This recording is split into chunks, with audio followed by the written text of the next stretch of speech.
Natasha. And let's give you a look now at I-84 at Lloyd Boulevard. The live scene here, not far from here, a crash in the eastbound lanes did shut down traffic earlier today.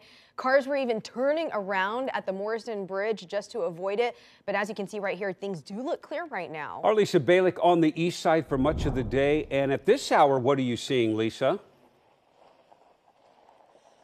Yeah, I'm in a residential area of northeast Portland. Take a look around. You're still seeing a lot of snow on the streets, snow on top of cars. The good news, though, is that, as Natasha mentioned, the sun has melted a lot of it off. However, clearly, we're going to get into an ice situation tonight. There are a lot of people, especially semis we found, driving around without chains, without studded tires, causing a lot of problems.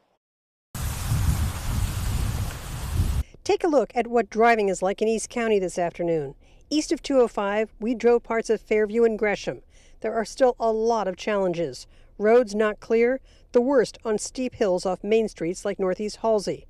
Many drivers abandoned their vehicles or just left them parked at the curb. Easy to see how much snow showed up here. I talked to some out on the roads. Yesterday I put the chains on, had to dig out of the driveway because it was like 2 feet of snow. There's spots where you could tell that they could use some plows. I mean, it's still pretty bumpy out on the freeway. So coming from Idaho, where they actually have snow plows when it snows, it's definitely a lot better.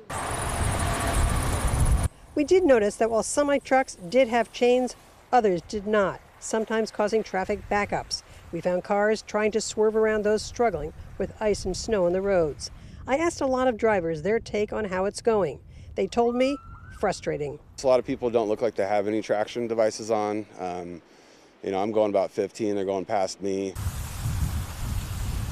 I live off of some back roads back here, and it was straight ice. It wasn't anything fun. People who left their cars for now hope the sun and warmer air will take care of cleaning them off. It seems a lot of people have opted for walking instead, some making it a long weekend, playing with their kids in the snow, like we found at a sledding hill near Glendevere Golf Course. Do you think you'd be sledding this winter at all? Probably not. It's been so late in the season, and we haven't really had any good sledding weather. I just thought we weren't going to have any. Still not too late to get the snow tires on or toss the chains into the trunk.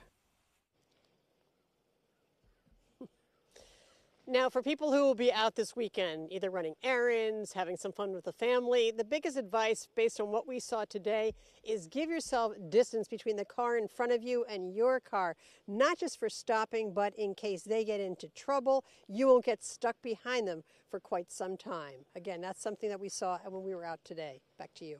Yeah, good advice, of course. Give one another space. Lisa, thank you. Okay, all day long we spotted cars abandoned or struggling to get up and down major hills. This is at Barnes Road in Cedar Hills, right below as you're traveling up to Burnside there. So that is still one of the trouble areas we're watching as we head into the evening hours. And we've been showing you for so many nights now that there are a lot of spots where people, of course, had to abandon their cars initially back on Wednesday.